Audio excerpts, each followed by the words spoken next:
Saba Salón. Hay otro. Vamos a seguir con los estudios.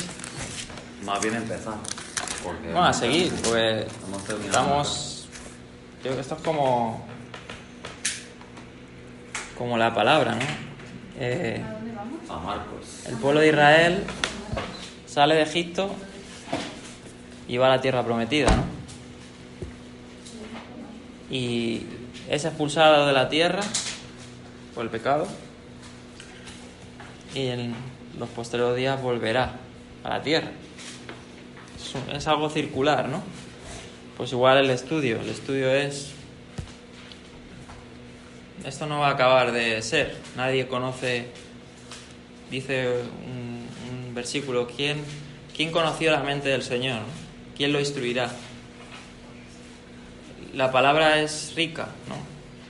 Tú puedes estar estudiando un año la palabra, 2, 3, 4, 5, 10, toda la vida, pero el Señor va revelando cosas. Y es por eso que vamos a seguir con el estudio, pero esto no acaba, ¿no? Bien, hemos acabado Gálatas. Creo que hemos aprendido bastante, ¿no? Personalmente nosotros también, al estudiarlo, al preparar las clases, ¿no? Y seguiremos dándolo cuando haga falta, cuando veamos que es necesario, volveremos a darlo. Pues como he dicho, es algo circular, ¿no? Y qué más que estudiar, pues aparte de la Torá, ¿no? Que la hacemos cada sábado como mandamiento, podamos estudiar el Evangelio también. Y hoy vamos a empezar el Evangelio según Marcos, según Juan Marco, ¿no? Y bueno, ya era hora, ¿no? Empezar y terminarlo, porque creo que este mismo Evangelio lo estuvimos estudiando anteriormente, pero no lo terminamos. Pero esta vez vamos a terminarlo, vamos a llevar pues el método de este estudio, ¿no? De llevarlo cada sábado y que podamos pues acabar las cosas. Y en este caso aprender, ¿no? Aprender del Evangelio que es la fuente, una de las fuentes más ricas que hay. Lo hablábamos el otro día, o sea, ahora mismo el Evangelio es oro puro. La literatura antigua es es lo más antiguo que tenemos, parte del Tanaj, ¿no? Pero los manuscritos que se encontraron, los manuscritos más antiguos son del Evangelio, más que del Tanaj. Entonces, vemos cómo el Evangelio ya por ahí, por la época, pues los años 50, 20 después del Mesías, Pablo ya estaba escribiendo la carta a los Gálatas. Entonces, estamos hablando del año 20, el año 50 después del Mesías, 20 después de la resurrección. Entonces, es una fuente muy temprana a estudiar. Claro, esto, pues, ¿qué pasa? Que nosotros tratamos de estudiar el Evangelio con el filtro de la Torá y el Evangelio, pero también con la historia, porque sin la historia puedes sacar totalmente conclusiones nefastas. ¿Y qué se estaba dando en el siglo I? Son los que tenemos que tener muy en cuenta. Y hoy, más que nada, la clase va a ser una introducción al Evangelio de Marcos. Quizás alcancemos a leer pues 7, 8 versículos, pero más que nada es en qué contexto nos encontramos y en qué tiempos en el Evangelio, en este Evangelio de Marcos. Se dice que el Evangelio de Marcos es el escrito más antiguo de los Evangelios. De hecho, bueno, ahora voy a entrar a quién era este Marco, aunque no es el tema principal del estudio, pero para que tengamos una idea de quién era Juan Marcos, ¿no? El escritor del Evangelio. Pero se dice que es el Evangelio más antiguo escrito. Ahí hay un debate que si es Mateo, que si es Marcos, pero parece ser que Marcos era el más antiguo, el escrito más antiguo. Pero más o menos rondan entre el 60 hasta el 70, 60, 70. Ahí más o menos están los evangelios en ese orden, porque en el 70 recordamos que fue destruido el templo. Entonces ya para esos entonces la mayoría de los discípulos directos del Mesías ya habían muerto, martirizados. Y en este caso, pues Pedro, menos Juan, que es el escritor del Evangelio de Juan, ¿no? Él no murió, martirizado, que es el Evangelio más antiguo, ¿no? El más tardío. Los demás discípulos ya estaban pues muertos. Y Juan estaba exiliado, allá por el 70 y algo, 70 más o menos, o incluso sí, por ahí. Él ya estaba pues sufriendo, como dice en Apocalipsis, las tribulaciones del Mesías. Y bien, antes que dar esto, quiero dar un poco de contexto al Evangelio. Bien, estamos allá por el siglo I de la era común, ¿no? De la era, pues después ahí, ¿no? Claro, estamos entre lo que se conoce el mundo antiguo, porque es que eso es lo que parte la historia, antes y después de Cristo. Entonces estamos en esa brecha y el Evangelio data pues, de esa fecha, porque el Evangelio ha cambiado la historia de la humanidad, ¿no? Normalmente el Evangelion, ¿no? Que es en griego, Evangelion, se traduce como la buena nueva, ¿no? La buena noticia. Pero la connotación más certera es el anuncio del que es bueno. O sea, Yeshua, o sea, Dios. El anuncio del que es bueno. Evangelion. En hebreo, Besorá. Eso es lo que significa evangelio. El anuncio del que es bueno. De hecho, comienza el Evangelio de Marcos con esto. Pero bueno, vamos a dar el contexto. En los tiempos de Herodes el Grande, aquí tengo más o menos, de hecho, aquí tengo una cronología que no es lo más importante, pero para que podamos ser más certeros.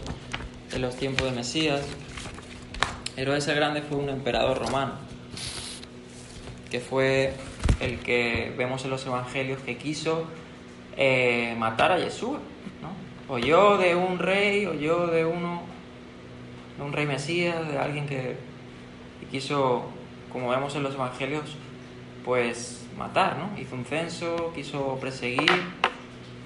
Y en esos tiempos estamos, ¿no? En los tiempos en que Roma era el imperio del mundo. Conquistaba, prácticamente eran la fuerza más fuerte que dominaba en el mundo, lo que se conocía el mundo. Porque claro, el mundo antiguo no es lo que tenemos hoy. Hoy pues está la globalización, pues todo lo que conocemos, ¿no? Pero en el mundo antiguo se creía que Sefarad, o sea, lo que es hoy nuestro país, era el fin del mundo. De hecho, el Cabo Finisterre, ¿no? Lo que se conoce ahí, creo que en Galicia está, ¿no? Sí, por ahí. sí, Era lo que conocía como el fin de la tierra. Entonces, el mundo antiguo era eso. Y Roma dominaba todo lo que viene siendo ese mundo, esa parte geográfica, ¿no? Y claro, en los tiempos del Mesías, de Judea, de Israel, ¿no? Normalmente dicen Palestina, ¿no? Pero bueno, Palestina no creemos que sea la región que sea denominada, sino Israel, ¿no? O Canaán, incluso más antiguo, pero Israel en sí es Israel, el país de Israel, ¿no? La geografía, la tierra que Dios dio a Abraham. Entonces, los tiempos de Israel, de Yeshua, pues el Imperio Romano también estaba gobernando toda esa zona, ¿no? Y Herodes el Grande era el emperador, el César, ¿no? Herodes el Grande, aquí lo tengo. Bueno, allá empezó a reinar allá por el 50, creo, antes de Cristo. Si no recuerdo mal. Pero bueno, eso no es lo de menos. Entonces, ¿qué pasa? Que en los tiempos de Yeshua había un anhelo. De hecho, el pueblo de Israel había pasado, y esto es muy importante porque a mí me parece, por eso quiero darlo, no porque quiera aquí dar una clase, sino también para que los nos escuchan. Para mí fue importante entender los tiempos en los que el Mesías vivía, para poder entender el Evangelio. Es que si no, no lo entiendes. Y el pueblo de Israel había pasado por un cautiverio. Habían regresado a la tierra, habían pasado todo eso, el pueblo judío, ¿no? La casa de Judá, y más tarde sufrió una invasión de los griegos, ¿no? Recordamos, ahí está, pues hay libros como el libro de los Macabeos que relatan todos esos tiempos, y en esos tiempos, incluso antes, más o menos por Babilonia, ahí empezó lo que se conoce como las sinagogas, en respuesta y también en protesta de un grupo, porque el judaísmo, o lo que viene siendo Judá, se partió, se dividió en diferentes grupos religiosos, que es lo que en los evangelios tenemos como los saduceos, que son los principales, con los fariseos, que vamos a encontrar en los evangelios. Son esos dos grupos religiosos, sabemos que eran los principales.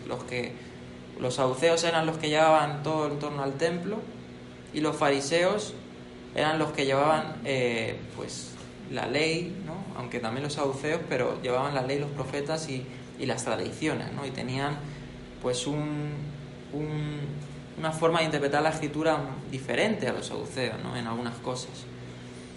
Entonces, todo esto surgió con todo este contexto de que el pueblo de Israel, después del último profeta, que vemos en las escrituras, ¿no? Allá por Malaquías, ¿no? Malaquías, uno de los últimos profetas, pues vemos que no hubo profecía, no hubo voz de Dios para el pueblo. El pueblo, desde Moisés, se había guiado por gente que Dios levantaba. Tenemos a Moisés, luego Josué, luego vinieron los reyes, ¿no? Vino los profetas que profetizaron en los reinos de Israel. Todo para que el pueblo caminara en la Torá, para que caminara en la voluntad divina. Pero llevaban 400 años el pueblo sufriendo, pues, como he dicho, invasiones de los griegos, un montón de revueltas ahí. Y en los tiempos de Yeshua había un anhelo, una esperanza mesiánica muy fuerte. Una esperanza de redención, porque estaban subyugados. El pueblo de Israel sabía, o sea, hay muchos escritos que saben que todo lo que le pasó al pueblo de Israel desde el siglo I al 70 fueron por la consecuencia de su pecado y la destrucción del templo, que eso fue la debacle, ¿no? En ese caso del pueblo judío. Y Israel pasaba en tiempo de tribulación, incluso de hambruna. Vemos en los evangelios, en el Hecho de los Apóstoles, que claro, el pueblo de Israel, como estaba subyugado, se levantaron emperadores que castigaron al pueblo y tuvieron pues que pasar hambre, ¿no? Pues algo similar a lo de Venezuela hoy en día, ¿no? Que está pasando. Entonces, el pueblo de Israel tenía esa esperanza de que un día viniera de aquel que hablaron los profetas, ¿no? Aquel que les libraría y les daría pues la redención, ¿no? Y el reinado, y pudieran ser un pueblo fuerte, un pueblo próspero. Pero bueno, tenemos que entender todo esto, ¿no? Entonces se levantaron muchos falsos mesías, muchos falsos profetas, ¿no? Allá por todos esos tiempos. Por ejemplo, los saduceos, hubo mucha corrupción en el sacerdocio.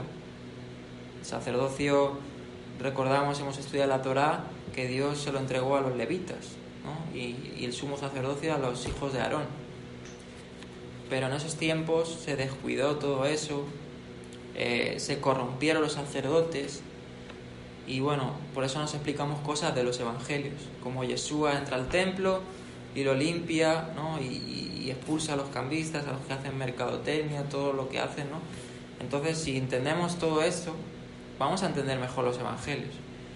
Entonces, ya lo profetizó el profeta Daniel, ¿no? Vemos en el libro de Daniel cómo se nos profetiza de los tiempos de Yeshua, las 70 semanas de Daniel, en la que el Mesías iba a venir. Y se nos habla incluso detalladamente, nos da una fecha, hasta la fecha en la que el Mesías iba a aparecer, ¿no? Y justo es la fecha desde que Daniel profetiza a la que el nacimiento de Yeshua, que vamos a ver, en la que aparece el Mesías, ¿no? Entonces todo esto es profético, y el pueblo de Israel estaba pasando por todo esto, ¿no? Y bueno, eso ya es un estudio bastante interesante, el poder estudiar la historia, ¿no? Esto no va a ser una clase de historia, pero sí se va a tocar pues parte. Pero comenzamos, ¿no? El Evangelio teniendo en cuenta esto. Entonces, es en los tiempos del emperador de Herodes el Grande, ¿no? Que me he equivocado, era en el 37, comenzó su reinado en el 37 a.C. Yeshua nació más o menos entre el 6, bueno, ahí está, entre el 5 o por ahí, antes de Cristo, porque esa fecha normalmente está errónea. Y en esos tiempos ahí estamos, ¿no? Y bien, vale, el Evangelio según Marcos, ¿no? Marcos escribe, ¿no? su Evangelio, y es enfocado más al pueblo, se dice, ¿no? A los estudiosos, los teólogos, y yo también lo veo así, según lo que he podido estar estudiando. El Evangelio de Marcos lo escribe en parte más el público son los gentiles. De hecho, si vemos en Marcos no se nos da una genealogía. Vemos en Mateo 1, vemos Yeshua, el Mesías, bueno, Abraham, toda la genealogía, ¿no? De David, porque estaba hablando a judíos, estaba hablando a un público más selecto, más, ¿no? Y Marcos, si tú te pones a ver, el Evangelio empieza con la predicación de Juan el Bautista, con el bautismo del Mesías, ¿no? Y ya empieza pues ahí de lleno, ¿no? A hablar de lo que es ya el Mesías ya en su ministerio, porque Marcos no se andaba, no quería, lo que quería es que los gentiles, en este caso, conocieran de la buena nueva, ¿no? Y conocieran pues a un Mesías que dominas sobre todo, que es hacedor de milagros. De hecho, el Evangelio de Marcos es un libro en el que se relatan muchísimos milagros. Si vemos, por ejemplo, el Evangelio en comparación al Evangelio de Mateo se trata mucho de la Torá, ¿no? El Sermón del Monte, Yeshua confrontando a los saduceos, a los fariseos, pues está escrito tal, todo lo que tiene que ver pues en un círculo judío de la Torá, pero Marcos va más al grano, por decir así, o va más, no al grano, sino le da un enfoque más evangelístico. De hecho, se le llama Juan el Evangelista, ¿no? En los círculos teólogos. Y ese es el público, ¿no? Más o menos. De hecho, se cree que el Evangelio de Marcos fue redactado en Roma, allá por el año 60, en torno al 60-64. Y se dice que Marcos escribió el Evangelio según lo que le contaba Pedro, el apóstol Pedro. De hecho, vamos a ver ahora algunas referencias, y esto no es 100% certificado porque hay debate, en todo esto siempre hay mucho debate, pero la mayoría de las fuentes y afirman esto, ¿no? Entonces, hay evidencia y vamos a hacer esta introducción para saber quién era este Marco, ¿no? Bien. De hecho, no fue discípulo directo de Yeshua, ¿sí? No, aunque se dice que Marcos, bueno, o sea, es uno de los que aparece en el Evangelio cuando Yeshua está en el Getsemaní, un niño que se le... Bueno, pero eso es tradición, pero es cierto que también la mamá de Marcos se llama Miriam. Bueno, se dice por la tradición también, pero que a ver, la tradición no es que sea mala. O sea, la tradición de los padres de la Iglesia no es que sea mala. De hecho, es muy certera. En muchas cosas la mayoría es muy certera. Se dice que la mamá de Juan Marcos, porque se llamaba así, Juan Marcos, era la que poseía el aposento alto, la casa del aposento alto.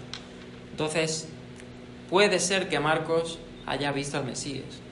Algunos dicen que Marcos era uno de los 70 que el Mesías mandó, pero eso no se sabe. El Evangelio no da pista de nada de eso.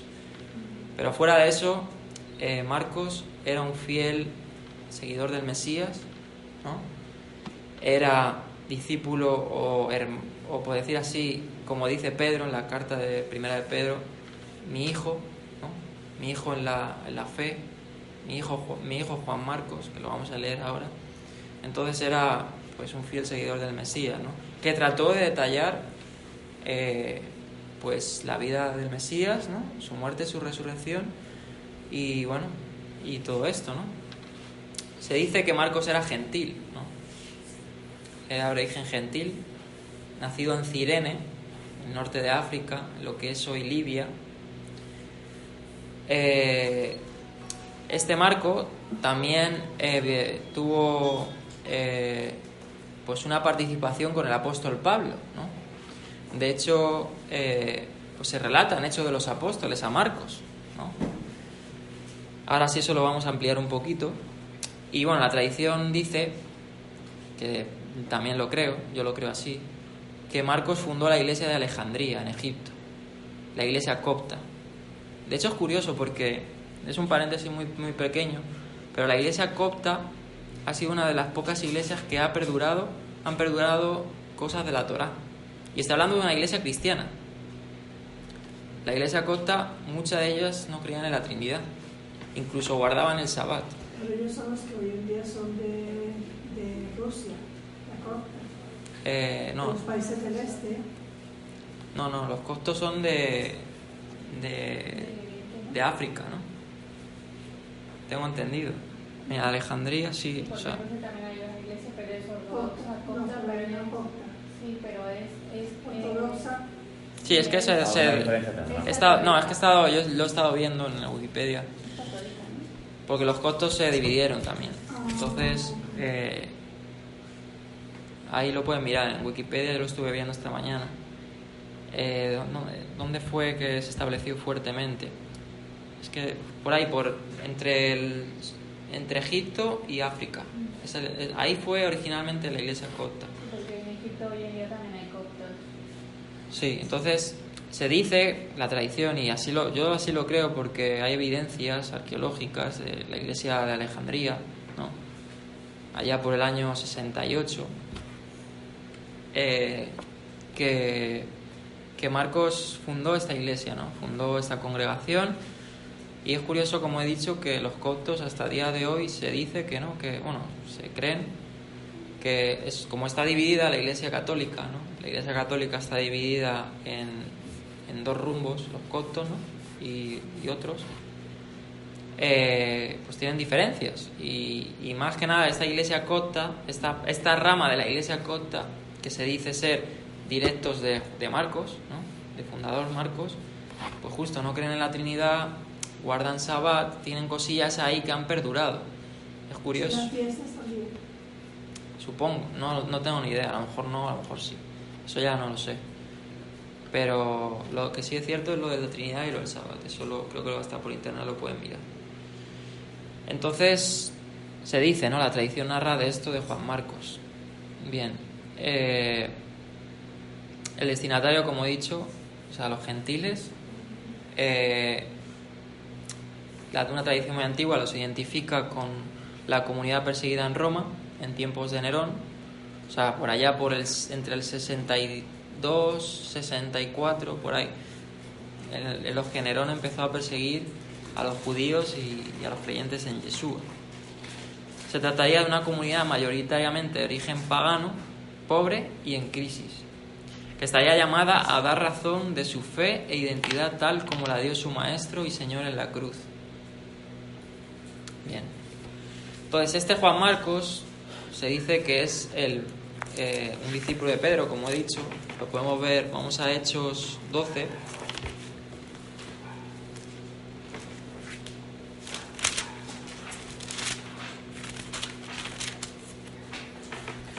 Doce.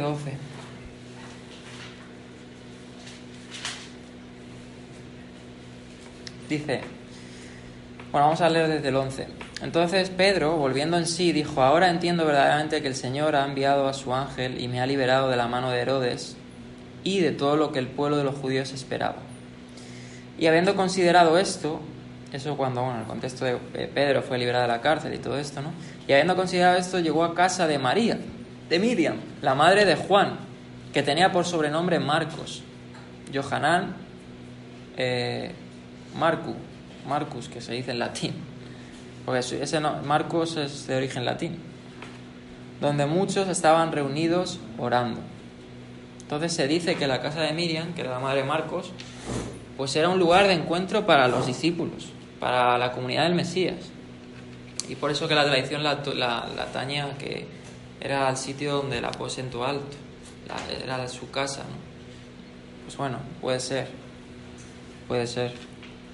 Porque, a ver, estamos hablando que esta tradición, para que lo sepan, las tradiciones, lo que se dice cuando se dice la tradición, porque hay una tradición cristiana y una tradición judía, ¿no? Pues la tradición cristiana, los que se consideran padres de la Iglesia fueron los discípulos y los discípulos de los discípulos. Es decir, entre el 60, incluso entre los discípulos hasta más o menos el 100 y pico. Esos son los padres de la Iglesia, los considerados padres de la Iglesia, ¿no? Incluso siglo II, más o menos. Entre el siglo I y siglo II. Son los que son considerados los padres de la Iglesia. Y en los que la tradición, pues fue yendo, ¿no? Y hay muchos escritos que hablan un poco y detallan un poco más sobre quiénes eran los discípulos, sobre dónde fueron, cómo fueron martirizados. De hecho, Marcos se dice que fue martirizado por allá, por Alejandría, y dice que fue martirizado colgándole una soga al cuello y arrastrándolos por toda la ciudad con un caballo. O sea, eso dicen que así fue la tradición, como murió Marcos, por allá por el 68. Entonces, tenemos estos testimonios de estas personas que se consideran los padres de la Iglesia, que relatan todo esto. Y es verdad, hay muchas cosas muy certeras, como por ejemplo se han encontrado evidencias de cosas que hablan esos padres de la Iglesia. Entonces, no todo lo que hablan esta gente está mal, porque muchas personas dicen, no, es que los padres de la Iglesia eran antijudíos. Sí lo eran, algunos sí lo eran, pero las cosas que hablan históricas son fuentes a tener en cuenta, ¿no? Entonces, también hay que entender por qué lo eran, y eso ya es otra clase, ¿no? De hecho, recomendamos aquí unas enseñanzas de un maestro que se llama Isaac Bonilla, que habla de esta ruptura, ¿no? Con datos. Isaac Bonilla, se llama El doloroso divorcio entre el cristianismo y el judaísmo. La verdad, a mí me ha aportado mucho, he aprendido mucho, porque pese a que tengo algunas diferencias en torno a alguna creencia de él, pero históricamente creo que está muy acertado, porque da muchas fuentes de los césares, de historiadores. Entonces me parece unos buenos estudios. Entonces, pues eso, como he dicho, los padres de la Iglesia no todos son malos. O sea, no todo lo que decían estaba mal. Sí, cuando hablaban a lo mejor luego de que el día de reposo era el domingo, hay que entender por qué lo decían. Todo eso. Sí estaba mal decir eso, pero hay que entender el por qué. Y por eso tenemos que estudiar esa franja, desde la destrucción del templo, incluso antes, hasta el 100 y pico. Hay que entender todo eso, lo que se dio. Isaac. Ya te lo paso ahora. Isaac Bonilla, ahora te lo... Si son 8 audios. Está muy bueno. Tela. Entonces, de este Marcos, es el que habla de Hechos de los Apóstoles, que dice Juan, por sobrenombre Marcos, ¿no? Se dice que es el escritor, ¿no? En un 98% los eruditos certifican que es él. Ya luego hay un 2% que son los más liberales, que dicen no, Marcos era otro, era un discípulo de otro discípulo, pero bueno. Pero este era el discípulo de Pablo. De Pedro. Lucas era de Pablo. No, porque Pablo tenía uno que quería mucho, que se llamaba Marcos. No, era Timoteo. Timoteo. Pedro, o sea, ahora lo vamos a ver. De hecho, se dice que Juan Marcos era sobrino de Bernabé. Y esto se explica el por qué Pablo y Bernabé discuten. Porque discuten por Marcos. Y se dice que era el sobrino de Bernabé. No sé en hebreo cómo se decía Bernabé, pero Barnabá, algo así. Entonces, es este Marcos, ¿no? El 98% podemos decir que es este Marcos. Y las mismas escrituras parecen ser que lo detallan que es esto. Por ejemplo, en el 25.3, Hechos 25.3, también se habla de Juan Marcos. Pero bueno, esto es una introducción para saber quién es el escritor. Y vamos, o sea, el Evangelio es el Evangelio, ¿no? El mensaje del Evangelio es lo importante. Pero también hay que saber un poco, ¿no? Todo esto. Por eso me he querido dar la introducción, ¿no? Para saber un poco más detallado. Hechos 25:13. Creo que está bien.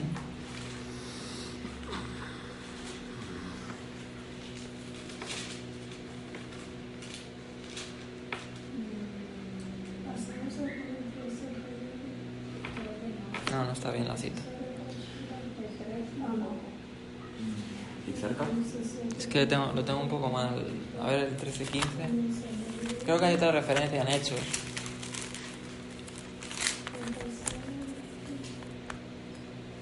No, tampoco. Bueno, lo tengo mal la puntada de las citas. Pero bueno, el de Hechos 12:12 sí es Juan Marcos el que salude. Luego en Colosenses, Pablo, Colosenses 4:10.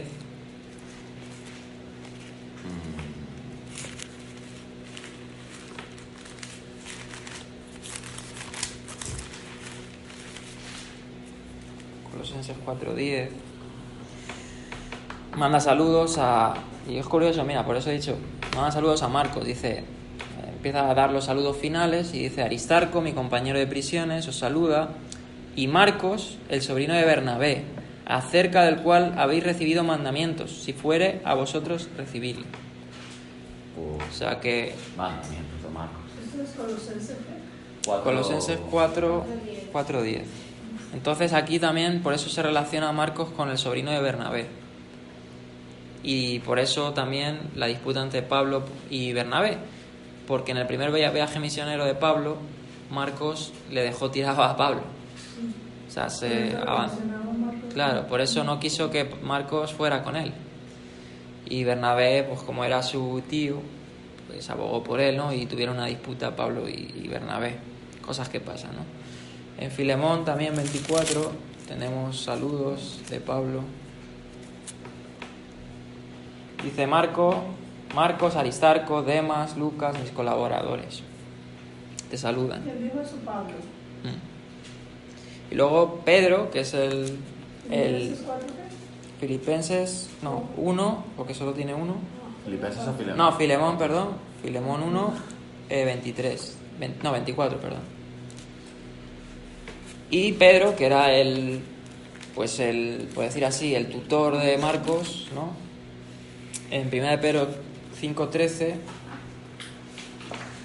dice, desde el 12, vamos a ver, las salutaciones finales. Por conducto de Silvano, a quien tengo por hermano fiel, os he escrito brevemente, amonestándoos, testificando que esta es la verdadera gracia de Dios en la cual estáis, la iglesia que está en Babilonia, elegida juntamente con vosotros, y Marcos, mi hijo, os saludan. Entonces, de hecho se dice que el Evangelio de Marcos fue redactado por Pedro, ¿no? O sea, Pedro le redactó todo los hechos del Mesías y Marcos los escribió. Bien. Ok, entonces, como he dicho, la composición del Evangelio en torno al 62-64, antes de la destrucción de Jerusalén y la guerra judío-romana en el 70, y así fue, ¿no? Como he dicho, fue escrito, la hipótesis más aceptada es que fue escrito en Roma, no solo porque así lo avala la tradición, como he dicho, sino también por ciertas referencias del mismo Evangelio. Esto es curioso. Como la explicación de palabras arameas, por eso los teólogos aluden de que fue en Roma, también porque la comunidad, los discípulos del Mesías por allá por el 60 ya estaban saliendo de Judea, por allá entre los 60 y pico, ¿no? Entonces él explica las palabras arameas, alusiones al sufrimiento y la persecución que se estaba dando en Roma, y la relativa frecuencia de palabras y locuciones latinizadas. Todos estos indicios notan, y aquí tengo algunas cosas más, que los tengo más abajo, como he dicho, mucha alusión a situaciones difíciles, persecuciones. Marcos invita a tener una fe, una fidelidad comprometida con el Mesías, pobre, humilde y libertador, siervo sufriente, hijo de Dios, crucificado y resucitado. Vemos, como Marcos explica, esto también es otra alusión a que fueron gentiles, el valor de las monedas, Es decir, cuando se relatan los evangelios, pues le dio un denario, o lo que sea, o no sé lo que era, un séquel, o no sé, o lo que sea. El séquel es el hebreo. Sí, pues... Romanos. Bueno, las monedas que se trataban en Judea, que no todas eran de Roma, algunas eran, bueno, no sé. Bueno, eso está, de hecho lo podemos ver. Capítulo de Marcos 12, 42. 12, 42.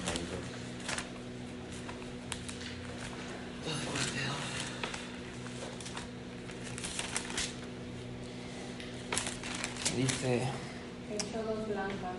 Claro. O sea, un cuadrante. Y vino una viuda pobre y echó 2 blancas, o sea, un cuadrante.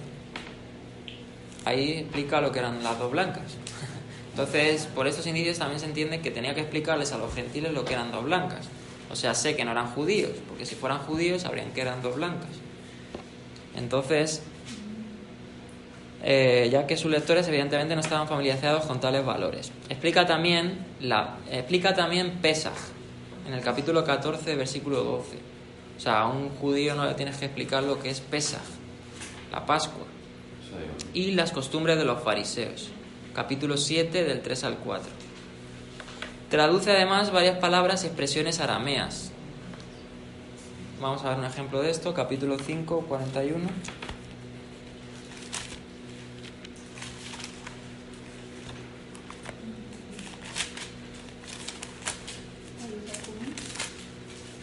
Sí. Tablita de Kumi, que es traducido, niña, levántate. O sea, es una palabra aramea. Y claro, ¿Pero fue escrito en arameo? no, o sea, fue escrito en griego. La única evidencia de un evangelio que haya sido escrito en hebreo por uno de los padres de la iglesia, quien era, bueno, da igual, no me acuerdo el nombre, Papías creo que era, es que Mateo fue escrito en hebreo, original en hebreo, Mateo. Y tiene sentido porque, como he dicho, Mateo se enfoca mucho en la Torá, genealogías, todo esto. Marcos, no hay ninguna evidencia manuscrita, ni extramanuscrita, ni histórica de que fue escrito en hebreo, sino en griego. Y tiene sentido por lo que estoy diciendo, porque era la comunidad perseguida en Roma, porque tenía todas estas evidencias, como que tenía que explicar a su público o a sus destinatarios lo que era una blanca, lo que era Pesaj, y lo que vamos a ver ahora, como es algunas palabras arameas también, como lo era de Talita Kumi, que hemos leído, o en el 7.34, vamos a leer. 7.34. Y levantando los ojos al cielo, gimió y le dijo, Efata, es decir, sea abierto. Entonces son términos arameos que tenía que explicar Juan Marcos a los que le leían, ¿no? Y entre otras, porque hay más, 15.34, bueno, hay varias, ¿no? Ninguna de estas explicaciones habría sido necesaria para lectores de Judea. Pero al mismo tiempo el escritor era obviamente un judío que conocía el arameo y estaba familiarizado. Bueno, aquí dicen que era judío, pero el que era judío era Pedro. O sea, Marcos se dice que era de madre judía y padre gentil. ¿Y era judío porque la madre era? No, antiguamente era por padre. Ah, sí. Sí, Sí, eso lo antiguamente. cambió Rabina. Claro, eso se cambió. Fue el que dijo, ahora es por la madre, pero antes no era así. Por eso vemos que Juan tenía Johanán, que es un nombre hebreo, y Marcus, que era latín. Entonces era híbrido. Antes era el patriarca. Era híbrido. Pero bueno, que eso da igual. Lo que era, había sido criado a lo mejor en parte en Cirene y en parte en Jerusalén, en Judea. Pero bueno, el que era judío era Pedro, claro, que él relataba, ¿no? Pero vemos que Marcos también, pues, obviamente ponía las comparaciones, ¿no? Entonces, vemos un enfoque en el Evangelio, los teólogos dicen, ¿no?, que se da mucho énfasis a Yeshua como un Mesías de acción, o sea, un Mesías que está por encima de la naturaleza, un Mesías divino, un Mesías todopoderoso, un Mesías que hace milagros, que convierte el agua en vino, que nada sobre el agua, que tiene el poder sobre los poderes de la naturaleza, ¿no?, que sana al enfermo, que cura, todo esto, ¿no? se relata mucho. De hecho, es el evangelio que más milagros se relatan. Y esto es un enfoque que da mucho el evangelio de Marcos. Luego, una palabra muy característica en el evangelio es en griego euteos, que dice luego, enseguida, inmediatamente, al instante. Son palabras que él utiliza mucho porque enfoca a un Mesías que siempre estaba obrando, ¿no? Siempre estaba haciendo la obra. Y no a lo mejor, pues como lo relata Mateo, que es un Mesías, que todo es un complemento, porque es como los evangelios no se contradicen, se complementan. O sea, lo que vio Pedro no lo vio Juan, no lo vio Lucas. O sea, todos vieron una perspectiva diferente del Mesías. Y eso no quita que se contradigan ni nada de esto. O sea, y de hecho, muchos que atacan a los evangelios porque hay supuestas contradicciones, no tienen en cuenta muchos factores que se dan en el estudio y la metodología de la escritura. Y muchas veces es por no profundizar. Y de hecho ahora, cuando alcancemos a leer los primeros capítulos, voy a dar un ejemplo de lo que estoy hablando, que es el ejemplo de Nazaret. Pero bueno, eso ahora lo vamos a ver. Bien. Como he dicho, Marcos enfoca mucho al Mesías que es divino, la divinidad del Mesías, que tiene esa facción de que él vino a restaurar al caído, como dice Isaías, ¿no? A libertad a los cautivos, a sanar al enfermo, a hacer milagros. Porque esa también era una de las evidencias del Mesías. El Mesías no solo es una persona que enseña Torá. O sea, el Mesías iba a ser un Mesías pues todopoderoso. O sea, es que lo dice la palabra, Dios fuerte, príncipe de paz, Dios con nosotros. O sea, el Mesías no es un humano. Y eso es algo que los evangelios defienden, ¿no? Bien. Vale. 2 preguntas clave. ¿Quién es Yeshua? Del Evangelio de Marcos. ¿Quién es Yeshua y en qué consiste ser un discípulo de Yeshua? Perdón, una cosa, lo que acabas de decir, que el Mesías, que Yeshua no es humano. Eso es un punto muy... No, eso es un punto que vamos a tocar en el Evangelio de Marcos. Vamos a tratar de explicarlo porque en torno a la divinidad es difícil muchas veces expresarse. Pero yo creo que era miti, porque era humano, porque le daba hambre, sueño, se enojaba. Vamos a tratar de... Tenía todos lo que tenemos los humanos. Y era divino porque hacía cosas que no podemos hacer nosotros. Vamos a tratar de profundizar eso, todos esos puntos, ¿no? Según lo que nosotros hemos aprendido y creemos. Y bueno, porque es un tema difícil, la divinidad del Mesías. O sea, tú puedes ver en internet... Todos están diciendo que no era divino. Claro, descartamos que era humano, como dice el judaísmo hoy en día, que creen en un Mesías que va a venir, que va a ser 100% humano. Eso nosotros no lo creemos, por lo que los evangelios, las cartas de Pablo, la carta a los hebreos nos hablan. Apocalipsis, que habla del anciano de días. Te das cuenta, Apocalipsis es bastante clave también. Claro. Era tan divino que se fue al cielo, ¿no? Y nadie más se ha ido. Claro. Eso Entonces, otro buen detalle. Todo eso lo vamos a ver y vamos a tratar en torno a la divinidad, pues tratar de explicarlo de la mejor manera. Pero bueno, eso ya nos detallará incluso más tiempo. Pero espero que este estudio de Marcos podamos terminarlo pues en lo que queda de año. Dios quiera el eterno, ¿no? Nos quedan 4 meses de año, más o menos, septiembre, octubre, noviembre, diciembre. A ver si en 4 meses podemos acabarlo. Puede ser que no, porque son... Claro, Marcos es el evangelio más corto. Claro, justamente más corto. Tiene 16 capítulos. Entonces, a ver si podemos avanzar y terminar el año con haberlo estudiado. Si no, pues seguimos, ¿no? Claro. Entonces, 2 preguntas clave.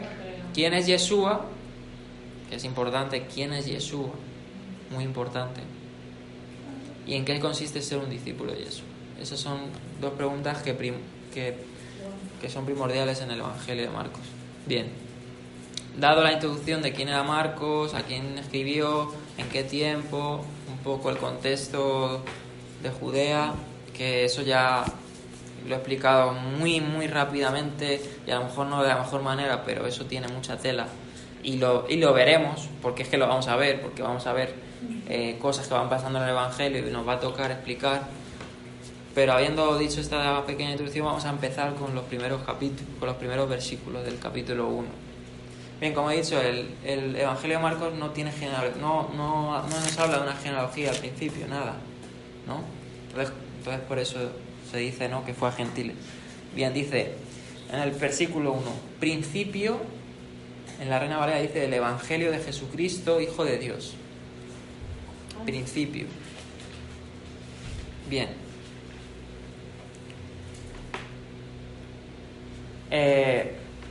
La palabra principio, ¿no?, tiene muchas connotaciones. Bien, aquí podemos, obviamente la connotación que se da aquí es, pues, los primeros hechos que pasaron del Mesías, ¿no? Para los griegos y para los romanos, ellos tenían principios diferentes en torno, ya no hablando del ministerio del Mesías, sino que ellos creían, por ejemplo, que el cielo, la tierra habían sido creados por los dioses, tenían lo que se llaman los principios, que son los poderes de la naturaleza, que eran dioses también. Bueno, no sé si tenga algo de relación. Perdón, o sea, que lo que te refieres es al hecho justamente de que cómo se entiende el hecho de en las diferentes culturas, las diferentes visiones, el hecho de la palabra principio para los griegos, cuando decían eso, ellos ya lo entendían otra cosa. Claro, principio. Los judíos entendían otra cosa como principio, y nosotros con la mentalidad que tenemos, cuando leemos eso, entendemos principio del Evangelio, inicio del Evangelio. Pero lo que dice para entender luego las cosas... Ay, que dice hijo de Dios. Claro, para los romanos había muchos hijos de los dioses. Hércules, pues todos esos. Pero la connotación de hijo que se da en hebreo no es la misma manera. Eso lo vamos a explicar también. Porque un hijo es, vale, un descendiente, pero en hebreo no tiene nada que ver. O sea, el hijo, y eso es lo que mucho se malentiende. Y es lo que vamos a tratar de explicar. Por eso digo que la divinidad nos va a llevar unas charlas. La divinidad lleva. Entonces Marcos, hemos dicho, Juan y Hebreos. hemos dicho que el Evangelio, que hemos dicho que es el anuncio del que es bueno. Entonces, esto ya es una traducción mía, pero sabiendo esto podríamos decir el principio llamado Evangelio, es decir, Yeshua, Mesías. Tengo otra. En las buenas nuevas, la promesa revelada que estaba escrita. La promesa revelada que estaba escrita. Sí, pero como he dicho, el Evangelio es el anuncio del que es bueno, es decir, Yeshua el Mesías. Porque Yeshua el Mesías nosotros creemos que es el Eterno. Entonces, las buenas nuevas no son más que nada que Dios viniendo a la tierra y salvándonos. Porque es que no puede otros salvar, sino Dios, está escrito en la Torá. La salvación es de Hashem, el Eterno.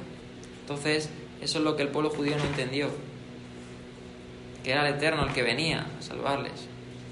Entonces, eso es importante. Y ojo que le escuché a Eric citar ayer una cita de un tratado, no sé si era un tratado de esto, no sé si era Misná, no sé lo que era, pero era una cita que la podemos buscar otro día, que decía que incluso hasta ellos decían que Hashem mismo iba a danzar, o sea, decía así, iba a danzar para su pueblo, que lo pensé y dije, pues, la danza como hizo David. Ah, esa canción, ¿no? El Eterno Iba a era una danza danzar con lo los mismo con su pueblo, y luego en otro sitio de Isaías también como que se le iba a señalar, diciendo, mira, ese es Hashem. O sea, hay referencias muy sutiles, pero claro, Vale. hay que estar Sí, claro, es así. Vale. vamos a hacer una pequeña... bueno, espera, que aquí está el otro. Mar muerto, ¿no? Está el mar de Galilea. Bueno, el caso es que estaba Judea, Samaria y Galilea. Justamente esto lo tienes muy cortado. No, ya que está muy cortado. Pero bueno, ahora esto no ahora lo he ido dibujando mientras él le hablaba para ganar tiempo. Bien, vamos a seguir. Principio del Evangelio del Mesías, ¿no? Es decir, el Evangelio es la buena nueva, el anuncio del que es bueno, o sea, el Mesías, Yeshua, es decir, porque es curioso que en griego las preposiciones como de, ¿no? Con, o sea, se pueden traducir de varias formas. Por ejemplo, hay muchas veces que en Gálatas, en el Nuevo Testamento, pues pone para o de, pero se puede traducir es decir, es igual o algo así, ¿no? Sí. Entonces podemos decir, principio del Evangelio del anuncio que el que es bueno, es decir, Yehoshua Hamashiach, Hijo de Dios. Como está escrito en Isaías, el profeta, y aquí me voy a detener. Aquí hay algo que la gente no entiende, porque si tú te pones a ver los primeros versículos, el 2 entero, no está citando Isaías, sino Malaquías, y lo vamos a leer para que veamos. No se equivocó, porque el versículo 3 sí es de Isaías, pero el 2 es de Malaquías. Claro, él dice, como está escrito en Isaías el profeta, y dice, he aquí yo envío mi mensajero delante de tu faz, el cual prepara tu camino delante de ti. Ese verso justo no es de Isaías, es de Malaquías, y eso está en Malaquías 3.1. Vamos a compararlo, pero ahora voy a dar la explicación, porque esto también lo achacan muchos ateos, diciendo como que el Evangelio era pero ahora voy a explicar el por qué, porque no entienden la connotación que se le daba en el primer siglo a los profetas. Claro, pero no entiendo por qué cita Isaías y luego el versículo de Malaquías. Lo voy a explicar ahora. Vale. O sea, el 2 es... El 2 es de... Y de hecho, y es que lo que ahora también, porque algunos manuscritos antiguos no dicen Isaías, sino los profetas. Por eso lo voy a explicar. Tengo Malaquías 3.1. He aquí, yo envío mi mensajero, el cual preparará un camino delante de mi presencia y vendrá súbitamente a tu casa. Adonai, a quien vosotros buscáis, en el ángel del pacto, a quien vosotros decís. He aquí viene, dice... Es tremendo, este versículo es tremendo. Aquí vemos cómo es Hashem el que viene. Mira, en hebreo dice, he aquí yo envío a mi mensajero, el cual prepara el camino delante de mi rostro. No, delante no, para mi rostro. Y vendrá súbitamente a su templo el Señor, Adonai. O sea, a su templo va a venir el Eterno. Ojo, en hebreo dice, y está citando esto. Pero claro, no lo cita completo, cita en torno a lo que es el Juan el Bautista, que es el mensajero que preparaba el camino, ¿no? Porque una cosa es el mensajero, el preparaba el camino es Juan, pero dice, he aquí yo envío a mi mensajero, el cual prepara el camino para mi rostro. O sea, prepara el camino para el rostro de Dios, quien es el Mesías. Y vendrá súbitamente al templo el Señor. O sea, es el Señor el que va a venir. Tremendo. ¿Lo entiendes? Es que te digo, en los profetas es donde se ve más claro. Dice, he aquí, Malaquías dice eso, yo envío mi mensajero. ¿Quién es el mensajero? Según el Evangelio, no, es Juan el Bautista. Pero según esto es Yeshua. No, es que por eso hay que entenderlo. Espera, el mensajero no es Yeshua, el mensajero es Juan el Bautista. Pero el rostro sí es Yeshua. Por eso dice el mensajero, ¿cuál es la finalidad del mensajero? Preparar el camino para su rostro. ¿Quién es el rostro del Eterno? La imagen del Dios invisible, Yeshua. Pero es que no se detiene ahí, porque eso ya no lo cita Marcos. Pero por eso digo que este versículo es tremendo, porque da más detalle de quién es quién es el que va a venir, que es el Eterno mismo.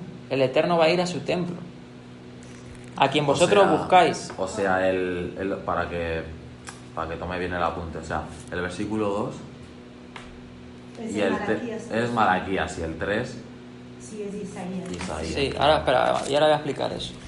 Vamos a terminar de leer esa cita para aclararla, de Malaquías 3:1. Dice, vendrá a su templo Adonai, el Señor, el Yohei Bajei, Hashem, a quien vosotros buscáis. Y ahí dice, está mal traducido, y el ángel del pacto. La palabra mensajero, o sea, la palabra malach, ¿no? Se puede traducir como ángel y mensajero. O sea, es decir, el mensajero del pacto. ¿A quién deseáis vosotros? Porque ahí da a entender como que hay dos, un ángel y el Eterno, como si hubiera una dualidad, ¿no? En hebreo no dice eso. Sería el Elohim del pacto. El ángel, o sea, claro, es verdad, sí, perdón. El ángel del pacto, es decir, el mensajero, no el Elohim. No, o sea, sí, igualmente, o sea, Elohim podemos decir que es Dios, ¿no? Es la palabra Dios, pero... O sea, que no quiere decir el ángel del pacto, sino... No, o sea, que no es un ángel normal. O sea, como hay algunos que creen que Yeshua es un ángel. O sea, pero no me estás entendiendo. Lo que te estoy queriendo decir es que en lugar de ángel no dice ángel, sino... Mensajero. Mensajero. Claro. Mensajero del pacto. O sea, nunca existe otra persona, sino que él mismo Claro, porque ¿quién trae el pacto? es el mensajero. O sea, un ángel, bueno, puede ser vocero. O sea, es que el ángel es un mensajero, pero en concreto el Mesías trae un mensaje. Dios trae un mensaje, ¿no? O sea, que ahí sería el mensajero del pacto, que es el Mesías. Claro. Y bueno, vamos ahora a explicar lo que he dicho, de que los primeros versículos son de Malaquías y lo hemos visto, porque luego cita Isaías, ahí sí. Voz que clama en el desierto, preparad el camino del Señor, enderezar sus sendas. De hecho, acuérdate que justamente salió el Haftará de hace 2 semanas, cuando estuvimos en Valencia. Eso es Isaías 43. En el 43 está el versículo... ¿3 o 3? 3. No, 3. Vamos a leerlo. Mira, vamos a Isaías 40, porque es que justamente está el Haftará de hace 2 semanas o 3. No entender esto de y vendrá súbitamente a su templo el Señor. ¿No lo has entendido? Vamos a volver a explicarlo. No, ya. O sea, yo lo... dice, y vendrá a su templo, o sea, al templo. No, eso lo entiendo. Lo que no me queda claro y no lo entiendo es que no es el Mesías sino Juan. El mensajero, o sea, el mensajero que preparaba el camino era Juan. Era Juan, sí, pero que aquí en Malaquías todavía no estaba. O sea, no Era una se hablaba de profecía. Juan. No, era una profecía. Claro. Es en el Evangelio que se relata que Juan. De hecho, ahora lo vamos a leer. Confirma. Ahora lo vamos a leer. Por eso el Evangelio es oro, porque claro, está materializando profecías antiguas. Por eso el Evangelio es tan... Pues eso de Isaías 43, mira, en los tiempos de Mesías se cumplió. Entonces, ya hemos leído la cita de Malaquías, que hemos visto lo tremenda que es, y ahora vamos a ver la de Isaías, que esa sí es la de Isaías 43, si alguien lo quiere leer. Vos que clama en el desierto, preparad camino al Eterno, enderezar calzada en la soledad a nuestro Dios. Yo tengo, allanad el camino de Adonai, practicad las sendas derechas de nuestro Elohim. Sí, acordaos que justamente la traducción nos pone en el sequedal, hace el camino.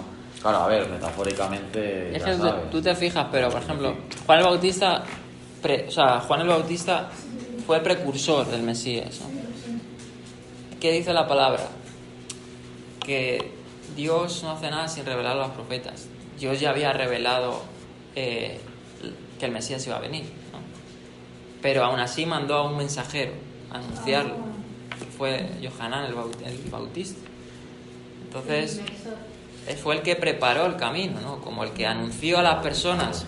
Porque, ¿qué hemos dicho? El contexto de Judea, que hemos dicho es que estaban en cautividad. Bueno, estaban no en cautividad porque la libertad que daba Roma era más libertaria, por decir así, que los babilonios, que los asirios.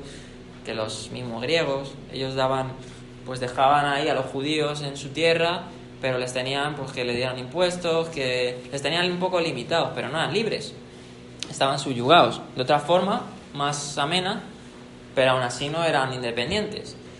Entonces, la experiencia mesiánica había mucha. De hecho, es que lo leemos en los evangelios, que había mucha gente, no sé si recuerdo, en Lucas creo que hay una persona que estaba esperando al Mesías y que, a ver si es que si me pongo ahora a buscarlo... Sí, era Juan y el otro, sí, era Ana y, sí. y el otro señor. Estaba esa esperanza. Dice, yo sabía que iba... O sea, no me acuerdo. Ellos sabían que iba a venir en ese tiempo. Sí. O sea, había una esperanza porque sabían por los profetas y por todo lo que estaba viniendo, ¿no? Entonces, Juan fue el que preparó la calzada, el que dijo, arrepentíos, porque esa fue la misión de Juan. Lo vamos a leer. Bueno, voy a explicarlo para cerrar esto. Y claro, muchos ateos y muchas personas dicen, no, es que Marcos ni sabía quién era el profeta Isaías, ni sabía que no estaba hablando de Isaías sino de Malaquías. Bien, mentira, o sea, sabía perfectamente Marcos qué estaba diciendo. Lo que pasa es que, claro, es una interpolación de dos profecías, ¿vale? La de Malaquías y la de Isaías. En este caso, en algunos manuscritos pone Isaías, pero en otros, por ejemplo, dice los profetas.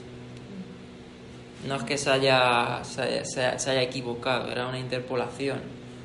Era, pues, citar una parte de Malaquías, como hemos visto, porque no cita todo Malaquías 1, y citar Isaías.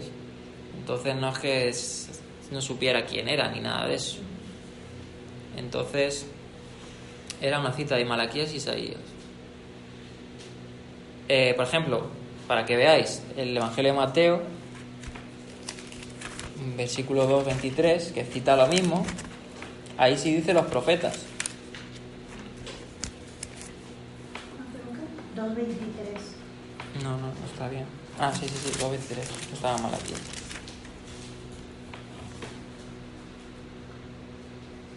Ahí dice, y vino y habitó la ciudad que se llama Nazaret para que se cumpliese lo que fue dicho por los profetas, que había de ser llamado Nazareno. Ahí sí hace alusión a los profetas, y eso está en Isaías 11:1. Entonces, puede ser que algún copista puso Isaías o puso el mismo Marcos Isaías, pero teniendo en cuenta que también era Malaquías, pero como he dicho es una interpolación de profecía, pero eso no anula que el Evangelio de Marcos no le quita credibilidad para nada. Y bueno, vamos a seguir leyendo. Entonces, el mensajero que prepara el camino es Yohanan, el inmersor, el bautista, que prepara el camino de Dios, del Señor, como dice el versículo 3, preparad el camino al Eterno. O sea, es que te lo está diciendo Isaías. Preparad el camino a Hashem, al Señor Adonai. O sea, el Señor era el que iba a venir aquí, una vez más. O sea, no es un hombre, ¿no? Enderezad sus sendas. Porque claro, están los que pueden decir, vale, el Mesías era humano, lo único que como iba de parte del Señor, pues era el Señor, era un enviado. Pero es que los profetas detallan muy claro que es el Eterno. O sea, en Isaías también se relata cómo es el mismo Eterno el que va a venir. Príncipe de... Todos esos versículos mesiánicos que habla de Dios con nosotros, príncipe de paz. Luego en Isaías 53 se nos habla que es el mismo Eterno el que va a ser padecimiento, que dice, le tendréis como desechado de Dios, afligido. Sí, en Isaías 53 se relata muy interesante. Entonces, preparad el camino al Eterno, ¿no? Entendemos que Mesías es la imagen del Dios invisible, ¿no? Como hemos leído también en Malaquías. Entonces, tenemos eso, el mensajero y el Mesías. Dice, bautizaba, el 4, Yohanan en el desierto y predicaba el bautismo de Teshuvá, de arrepentimiento. ¿Qué es el arrepentimiento, Freddy? ¿Tú cómo entiendes el arrepentimiento? Que ya no volverá a cometer pecado, se arrepiente de todo lo malo, adolescencia, algo por ahí. Un O cambio, sea, ¿no? De transformar, si hay- como un nuevo nacimiento. Y si hay, Claro. y si hay un cambio, Sí. o sea, si tú dejas de hacer lo que haces, ahora, Es por arrepentimiento. por ende, tienes que hacer lo que te corresponde, ¿no? Sí. Dejas las prácticas malas, haces las buenas. Eso sí. ¿Y cuáles son las buenas?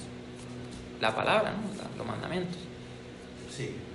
Y los mandamientos son de Dios. Sí. Y son para ti, para tu bienestar, para darte vida. Y bueno, básicamente es eso, ¿no? Entonces, la teshuva en hebreo quiere decir, más que un cambio de mente, ¿no? Es volverse al Eterno, a la senda del Eterno, volverse a Él. La teshuva significa eso. Es decir, Juan estaba predicando que el pueblo estaba alejado. Estaba alejado. Sí, podían tener el templo, podían ir a hacer sacrificios, a hacer ofrendas, pero estaba alejado. Estaba alejado. Muchos. Entonces Juan el Bautista fue un precursor para arrepentidos, como fue Noé, que en su tiempo fue un pregonero de justicia, como lo fue Elías en su tiempo también, como lo fueron pues los profetas. Entonces Juan predicaba esto, ¿no? Que se volvieran al Eterno para que el Eterno les perdonara, para el perdón de pecados. Y dice, y salían a él toda la provincia de Judea y todos los de Jerusalén, y eran bautizados por él en el río Jordán, confesando sus pecados. ¿Qué es el pecado, Freddy? ¿Qué es el pecado? El pecado es lo que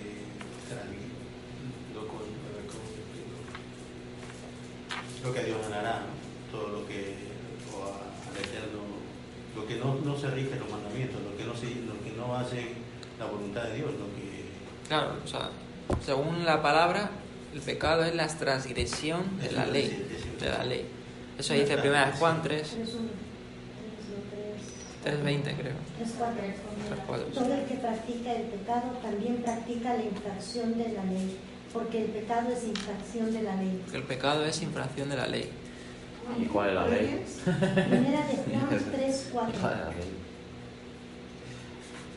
Y en esto que estabas hablando de esto de el bautismo de arrepentimiento, tenía justo escrito ahí, paraos, creo que está en Jeremías, eso, paraos en vuestra Nuestros senda. caminos y mirad las sendas Sí, el antiguas. típico. Sí, caminos y Es volver que- a la senda de antiguos. Claro. Nuestro eslogan, ¿no? Claro, ese es el llamado nuestro, o sea, el llamado es ser preparadores de calzadas, restauradores de portillos.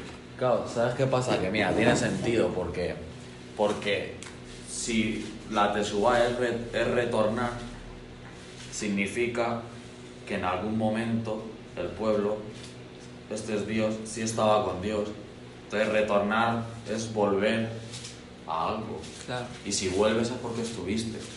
Claro, ellos concretamente, un gentil no. Un gentil nunca No tiene. nunca estuvo con Dios, entonces retornar es como hace la flecha, vuelves. Eso también, el concepto así hebreo también ayuda un poquito Claro. a entender así. Para el perdón de los pecados. Volver al principio. Claro, porque en realidad en el principio Dios sí estaba pegado con el mundo, pero luego se ha despegado, entonces por eso al final siempre volver a él, Por pero la infracción de la ley. Vale. claro, Y dice, está ahí. como he dicho, salían de toda Judea, Jerusalén, para el bautismo del arrepentimiento, que no es sin más que el perdón de los pecados. Y salían a él toda la provincia de Judea, bueno, eso lo leí. Y Juan estaba vestido de pelo de camello. Que también ahí había algo. Sí, aunque no lo tengo ahora mismo, no lo recuerdo. Si no era de camello, era de... Claro, muchos dicen Hay un que animal que no. muchos dicen que esto no está. No Sí, que está bien. la palabra en griego que se utiliza equivale a otra palabra hebrea que no es camello totalmente. Bueno, no Sí, recuerdo. también el templo de Campamento. Claro, porque es que, ¿qué pasa? Que en hebreo, bueno, de hecho, el profeta Elías también, es que Juan era como una copia del profeta Elías, era como De hecho, en Malaquías se dice, mi siervo Elías, ¿no? Va a venir. Lo tenemos en Malaquías. Dice... Que los judíos aún esperan a Elías. Claro. En Malaquías, que es el último de los profetas. Pero entonces ellos... Claro, esperan a Elías porque ellos no tienen el... Ellos creen que Elías va a volver, claro. Va a volver, eso. Claro. Eso sí. Porque dice... Estuvo con ellos. Claro, ya vino. Va a volver. Ya vino. Elías ya vino. Muchos no lo toman como que ya vino. Que figurativamente, Una silla para... o sea, no iba a venir el mismo Elías, sino uno semejante a Elías. Pues San Juan. Dice, aquí yo envío al profeta Elías, antes que venga el día del Eterno, grande y terrible, él hará volver el corazón de los padres a los hijos, sobre la promesa de restauración. Entonces, pues Juan era, por decir así, una personificación de Elías, del espíritu de Elías, o bueno, más que espíritu, del ánimo de Elías. Sí, con el mismo... O sea, con el mismo cometido, Claro, que es hacer volver al pueblo al Objetivo. arrepentimiento. ¿Qué hizo Elías? Lo mismo, dejar los Baales, arrepentido, o sea, es que viene siendo lo mismo. Y es curioso que cuando se habla de la profecía no se alude a Isaías, a Jeremías, se alude a Elías. O sea, la Torá y los profetas. Cuando se dice, cuando Yeshua estuvo en el monte de la transfiguración, ¿qué vieron los apóstoles? A Moisés, la Torá, y a Elías, porque Elías es una alusión a los profetas. Se dice que era el gran profeta, Elías, ¿no? Entonces, Juan venía con el ánimo de Elías, es decir, con el mismo sintonía, que es hacer volver el corazón de los padres a los hijos. Entonces, Elías prácticamente se relata también en Primera de Reyes, creo. A ver, Segunda de Reyes 1:8, pues que también iba vestido semejante a él. O sea, no es casualidad. Segunda de Reyes 1:8. Dice, ellos le respondieron, un varón que tenía vestido de pelo y ceñía sus lomos con un cinturón de cuero. ¿Qué dice el Evangelio? Estaba vestido de pelo de camello y tenía un cinturón de cuero alrededor de sus lomos. Y comía langostas, no de mar, sino... Y Mel.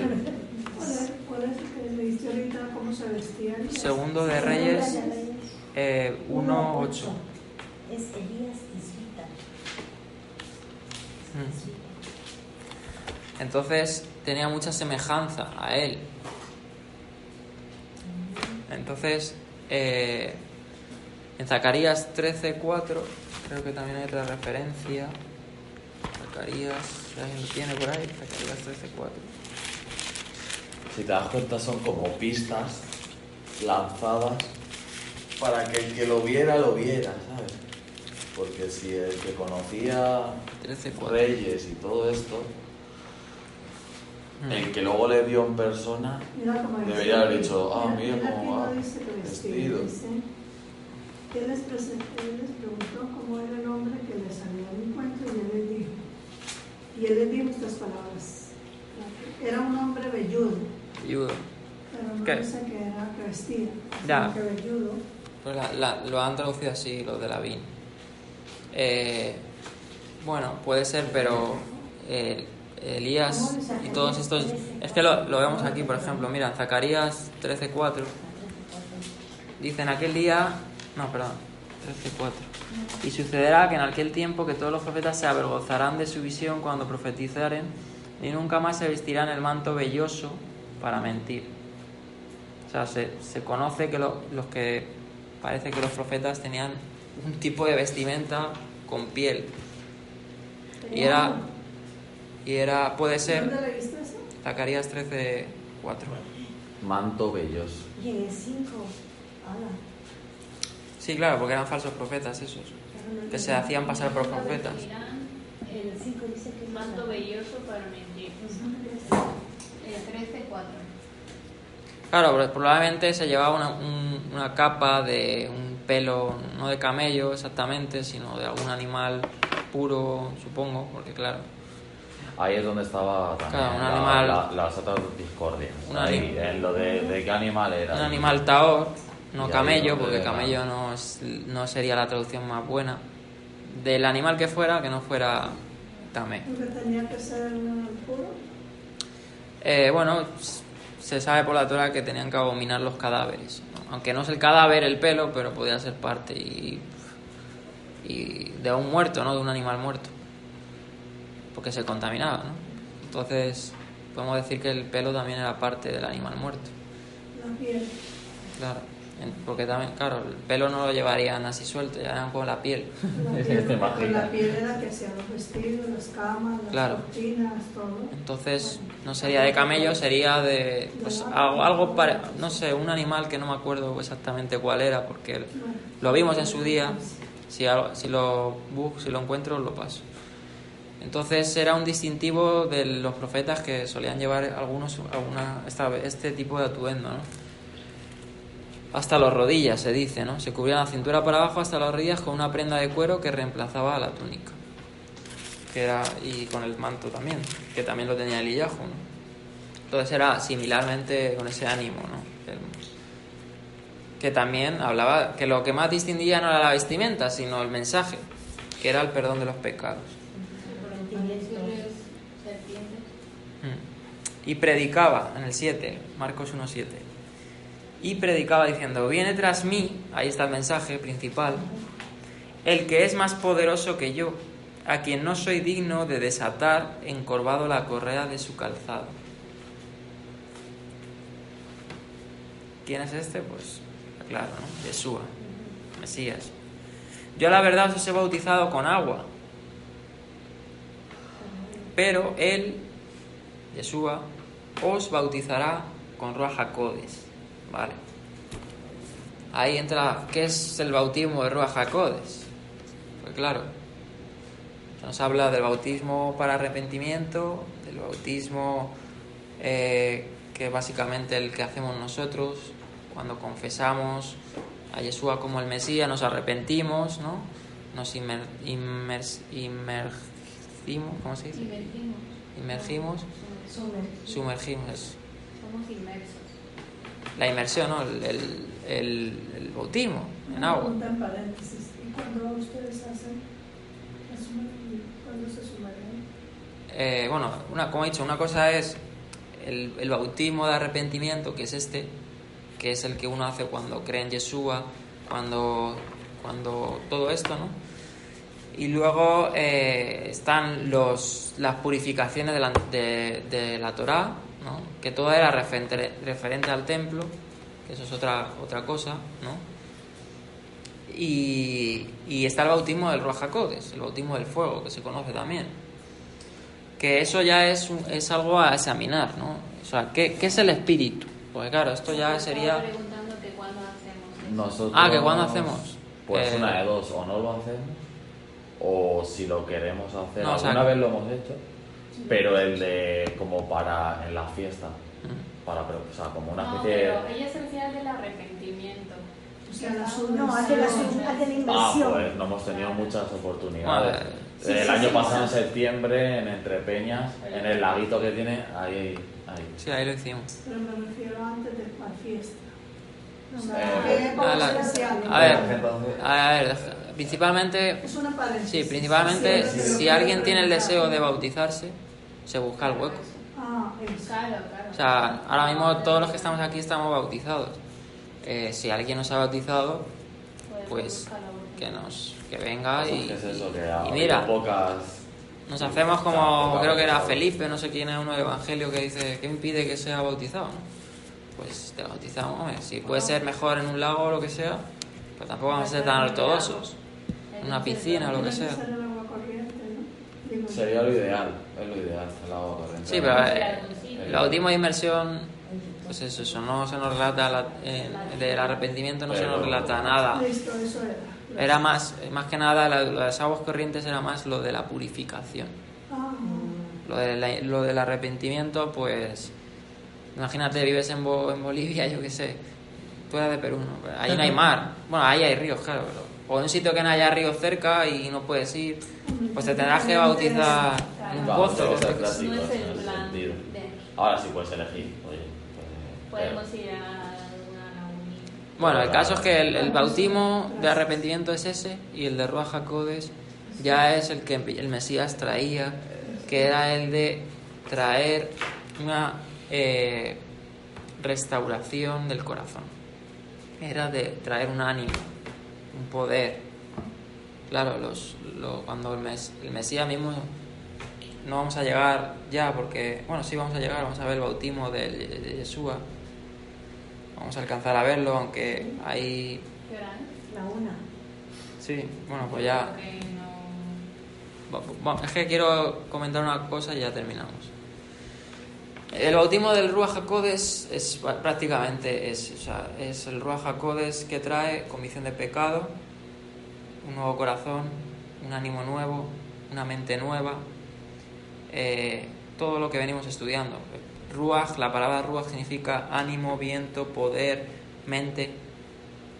Todo eso te trae el Ruach HaKodesh, y el bautismo del Ruach HaKodesh hace todo esto.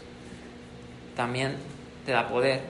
Por eso vemos que los discípulos, cuando fueron llenos del Ruach HaKodesh en Hechos de los Apóstoles, pues hicieron grandes cosas, ¿no?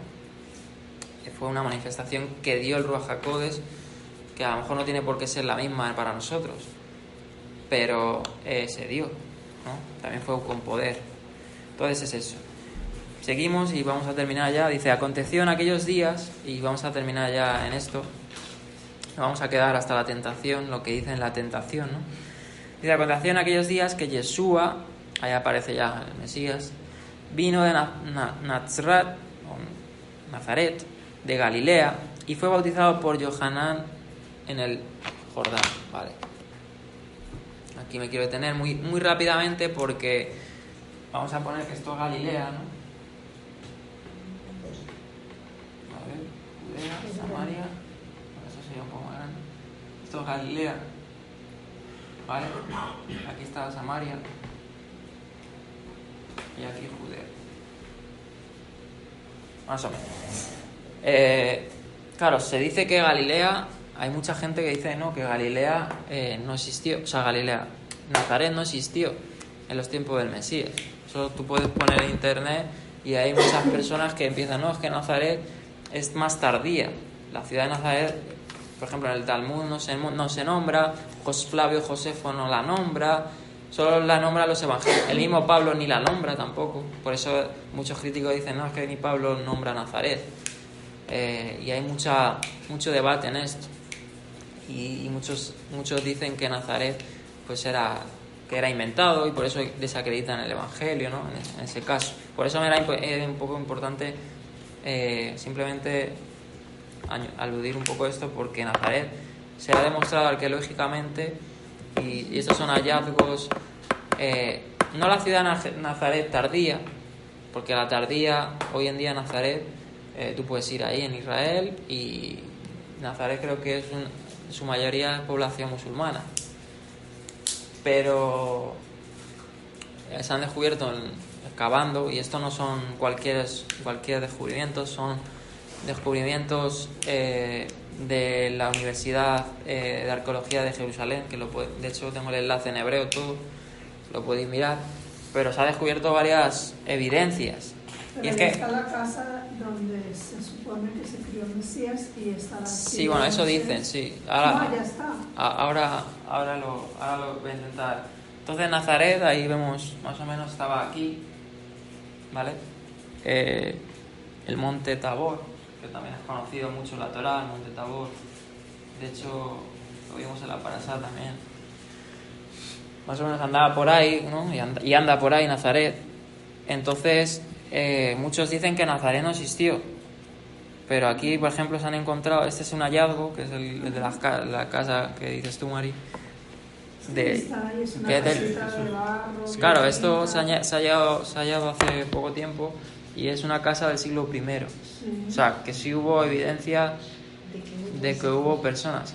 De hecho, los evangelios dicen que hasta en Nazaret había una sinagoga, que es la que Yeshua pues predicaba, ¿no? Y esto, bueno, esto creo que es una prensa de vino, ahí lo tengo. Pero básicamente, pues para los que nos escuchan y eso, pues que sepan que sí hay evidencia. Está en piedra la silla de Moisés, hecha en piedra. En la sinagoga. No, bueno, sí, pero ahí mismo, ahí al lado está la casa de Jesús, donde se crió. Vale, y por ejemplo aquí tengo, para reforzar, es, Cuando uno va por realidad, hay que pasar por ahí. por ejemplo, para que veáis que los que dicen todas estas tonterías no tienen ni idea. No, es porque falta ver. Porque, por cosas, ejemplo, hay uno de muchas los cosas. mayores agnósticos, por llamarlo así, así gnósticos, más que gnósticos, que es Antonio Piñero, que es que era creyente, que se dedica a historiador, filólogo. Él mismo dice que es positivo esto. O sea, Sí. Piñero tiene cosas malas y buenas. Sí, Él dice, Nazaret estuvo habitada desde el Neolítico. Hasta hace poco, en el siglo I, solo había restos arqueológicos de una suerte de... O sea, hasta hace poco, ¿no? Solo habían restos arqueológicos de una suerte de alqueria con un lagar, una prensa de vino, que es la que os he enseñado, de aproximadamente el año 50, antes de Cristo o después de Cristo, no se sabe bien. Dice, últimamente, como ha hecho notar la prensa, se ha descubierto una casa que es esa tallada por T de la roca, al aire libre del siglo I, que fuera la casa de Yeshua, dicen. Dice que fuera la casa de Yeshua es otra cosa, e improbable, no se sabe bien, pero parece haber restos, pues, del siglo I. Pero mira que dice, Piñero luego afirma que es difícil de creer que los 4 evangelistas se hayan inventado el nombre de Nazaret para el nacimiento del Mesías. O sea, es verdad, eso es verdad. la casa está así como metida abajo. O sea, los que quieren, mayormente son páginas ateas que ponen esto y algunas judías que dicen que Nazaret no existía. Porque el Talmud no lo nombra, Flavio Josefo no lo nombra, y es que Nazaret de los tiempos del Mesías era pequeña, no era prominente. Por eso dejó Ananías, ¿no? Que Algo bueno Nazaret- podrá salir de... Era pequeño, no sé si tengo aquí la supuesta... Pasaba de vista, era pues... es eso, Insignificante. Era un pues, caserío. a lo mejor eran 4 casuchas ahí y ya está. Claro, también en el Museo de Nazaret hay evidencias contundentes de que son muchas vasijas de cerámica de la época. Y bueno, hay más cosas porque vamos, simplemente que más o menos era una población pequeña y que sí existió y que Yeshua era de Nazaret, ¿no? Lo más importante Porque ¿qué pasa? ¿Que nació allá? No. No, se había criado ahí. Porque ¿qué pasa? Que si... ¿Por qué digo esto? Es que parece una tontería. Pero si una cosa es mentira de lo que dicen los evangelios, ya ponen en duda todo el evangelio. Claro. Entonces es necesario, para los que escuchan y para nosotros, tener argumentos para No, todo. claro, Si te claro, viene alguien y te eso dice, es responder. Nazaret no existió, como muchos dicen, no, sí existió. Y te puedo enseñar una página oficial del Estado de Israel, de la arqueología, que la han visto y datan de eso. Es importante por lo que dice, porque luego en los profetas también cuando hay cosas se menciona a lo que significa o cómo viene el Nazaret, lo que significa, y luego viene ese enlazar de que Yeshua viene de allí, pero que Yeshua es del retoño cuando hablan Claro. de Nazaret. No, sí, es que todo va ligado. Así es. Y bueno, vamos a dejarlo aquí. Yo creo que yo, por ejemplo, no voy a tardar tanto.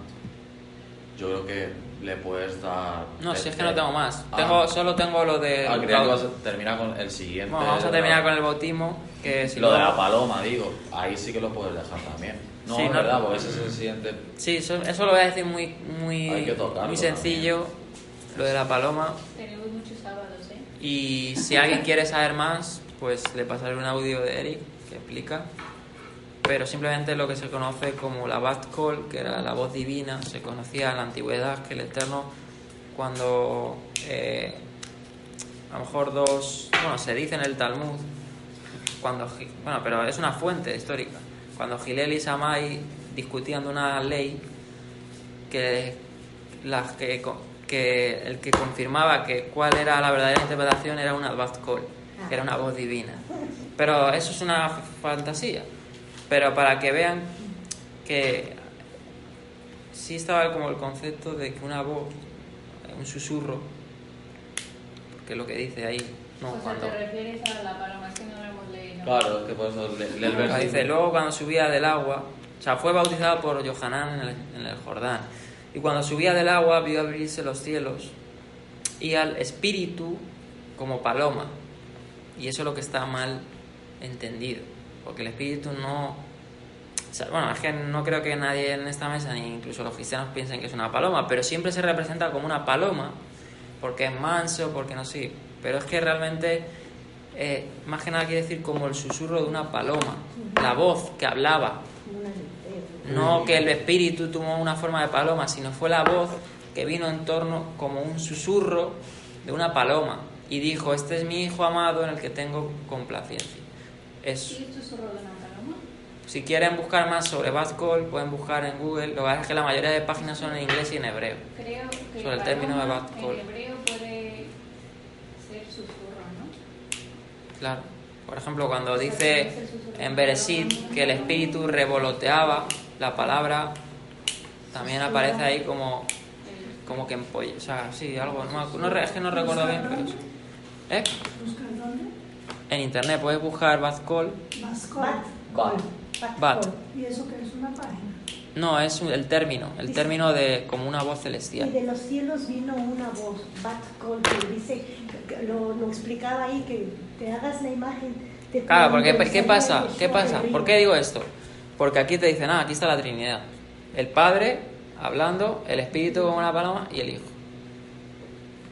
Que no es así, o sea, era un susurro, ¿no?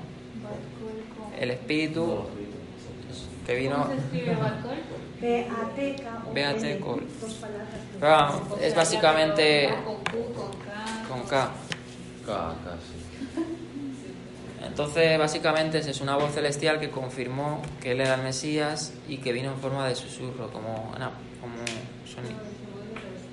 Entonces, lo que hemos entendido hasta ahora, lo que nos cuadra más según, también. Una pregunta. ¿Y el original, cómo dice? No, o sea, el original en griego da a entender como que, claro, como que... Es que eso ya lingüísticamente no sé, pero si han traducido así es porque ellos lo han entendido así, pero una cosa es como lo han entendido y otra cosa es cómo se entendía en la época. Ahí es donde es necesario ver cómo lo entendía la cultura en la época. Porque, claro, Y lo que decís, que lo importante aquí que es cuando le pones la paloma y le dices el Espíritu Santo y está en el cielo hablando el Eterno, el Padre, diciendo, este es mi Hijo, pues allí está, se puede decir, el sostén de la Trinidad, pero que si lo explica bien qué es cada cosa, pues no. Dice, y vio que el cielo se abría y que el Espíritu bajaba sobre él como paloma. Por eso pinta la paloma. Claro. Pero Sí, que es que sería porque son expresiones, aparte de la traducción, expresiones de cómo lo entendían cuando Claro, es una connotación más cultural del pueblo judío. Entonces, ¿Sí? de todas formas, eso se puede profundizar más, como he dicho. Creo que Eric tiene una charla del Ruach HaKodesh, ahí lo trata, la podemos pasar al grupo o al WhatsApp. Entonces ahí son 3 o así. lo explica y Sobre- parece bastante sobre bueno. charlas sobre- Eric lo explica lo de la Bad Call, que es el susurro este que aparece en Marcos. la del Ruach, Y bueno, hasta aquí lo vamos a dejar. Vamos a dar un poco la introducción, hemos visto estos versículos, pues vamos a seguir prontamente con los capítulos De hecho, y bueno, hay mucho que cortar, ¿no? Sobre todo sobre quién es Yeshua, esa pregunta, ¿no? Nos llevemos, ¿quién es Yeshua? Pues ya hemos visto confirmado por decir así, por la plenitud de la deidad, de que él es el esperado, que es Hashem. Como hemos visto en Malaquías 3:1, el Señor vendrá a su templo.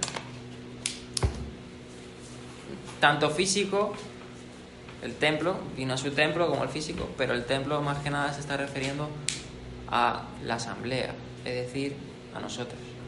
El Señor vino a nosotros. Por eso dice Juan que